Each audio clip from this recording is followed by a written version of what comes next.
नमस्कार, मैं बलिष्ठ दुर्गा जिला समाजसेवी संघ सभापति बरगढ़ पूर्णा हॉस्पिटल रे जिला समाजसेवी संघ एवं निर्मला चैरिटेबल ट्रस्ट तरफ रंधा खाद्यर व्यवस्था करा व्यवस्थाटा रोगी मान जेन सहयोगी मैंने आसुचन से लगे कारण रोगी मैंने बहुत दूर आसुचन एवं ये पाखे आखे जेन होटेल मैंने अच्छे से होटेल जेन मूल्य अच्छे से मूल्य देकर खाइबार सक्षम नुहे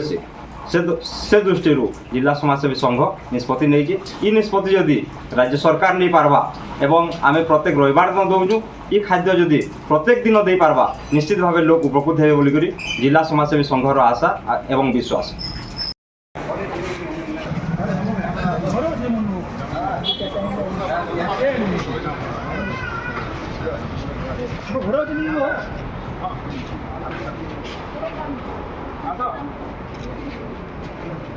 Itu saja.